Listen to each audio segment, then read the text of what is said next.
Hello. So one more video for today. This is not on a particular worksheet, but I would like to introduce you to the class paradox project that you're going to do for this quarter. So let's look at the project idea research step that I want you to do this week.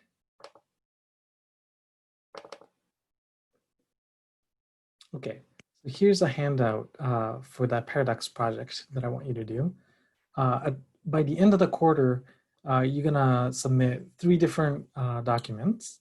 One document is about like a paradox you researched and you analyzed and you resolved, and all the reference you use for a particular paradox. So I want you to type up, just kind of walk through what the paradox is about. Does it seem paradoxical? Is this really a paradox, or is it something that dissolves when you look at it carefully, and how you resolve, like how you make sense of it based on the definitions you've maybe developed? So there's the research typed up portion that you're going to submit. What I want you to do outside of that, I also want you to create like a 2-page worksheet that kind of walks you through the introduction of this paradox, and also hopefully paired with some activity that you ask the reader of the worksheet to do that kind of somehow illustrates or demonstrates a certain idea about the paradox. Much like what we do with my worksheets, but actually I'm holding you up to a higher standard than what I've been giving you. I want you to be pretty creative. I don't want you to be giving some kind of math problem for people to solve.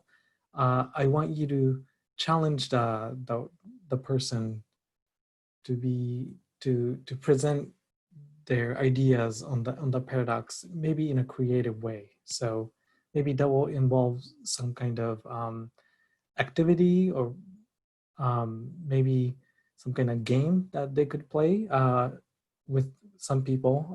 You don't have to restrict yourself to a game that you could only play with yourself. Like you could say, hey, this is a game you could do with 4 or 5 people. That would be nice.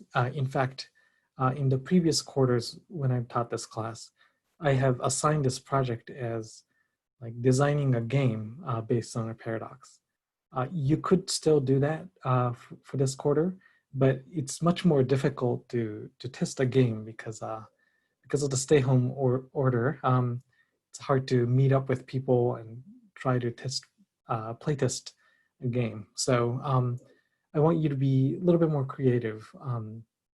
Maybe involves making some kind of art. Maybe it's like well, I don't want to feed you too much ideas. I am pretty open though. So if you're not sure if an activity could be part of this project, feel free to email me and I could give you some feedback. We talked about the research portion, and also the worksheet that you're gonna turn in as well. Just one more worksheet. So if it's a game or some kind of activity, you probably have to describe what components are needed, and also the rules of the game and so on. So that I want a typed version of that as well, which probably shouldn't be part of the worksheet. That might take up too much room. So the third is some kind of supplemental instructions and how to conduct that in the activity. I'm not asking you to do all that this week. For this week, what I want you to do is do some research on different paradoxes or maybe even optical illusions online, and see what you might want to base your project on. So you will be assigned a paradox, but I will assign you a paradox based on your preference. So you have some agency in picking a good paradox that you could be invested in. If you don't turn this in, then I'll just assign you a random paradox. And in the past, when I've done that, students don't like that. So please do this part of the homework. So here's a list of 14 different paradoxes that I could not fit into this course. So I want you to, if any of them sound interesting to you, Google them and learn about it and see if you like the paradox that's presented there or not. Maybe Sleeping Beauty puzzle sounds interesting, or maybe Ship of Theseus sounds cool, or if you like physics, maybe you've already heard of twin paradox or twin paradox or ladder paradox. Those are physicsy ones. So Google it up and see if you like it, and write a short paragraph about it. That's part of the homework. So what you actually have to do for homework 5 is to pick 2 from the above list and write up a paragraph about it. I want you to also further Google and find one paradox that's not on that list. Maybe you already know some paradox that you wanna talk about, or just randomly find one.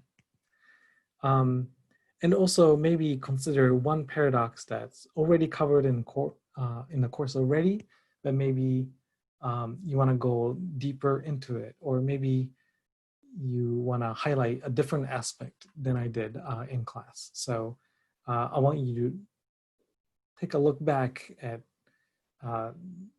many paradoxes that we've already seen. So a total of 4 things that I want you to research. When you're done, let's see. I want you, so this is what the homework for this week looks like at the very end.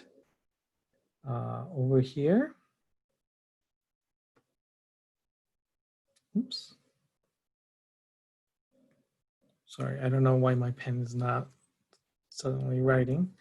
But you see that there's 4 paradoxes here. So I want you to write about 4 different paradoxes, right? 2 from the list, 1 that's not on the list, and another one that we've already covered. And then, so I want you to write about it. Oh, now it's writing. So write out the paradox and the description for all 4 of the paradoxes that you don't mind doing a project on. And maybe order it in a preference of what you want your project to be based on. The reason why I asked you to make preference is that I don't want everybody to do a project on the same paradox. So I will probably be able to give you either your choice 1 or choice 2. But I want you to make a list of 4 anyway. So you explore some and settle on one that you think you could spend more time on. So this is due Wednesday next week. I hope that makes sense. Please email me about any questions if you're not sure if the paradox you're looking at is counts or not. Right, that's it for today. I will see you Friday.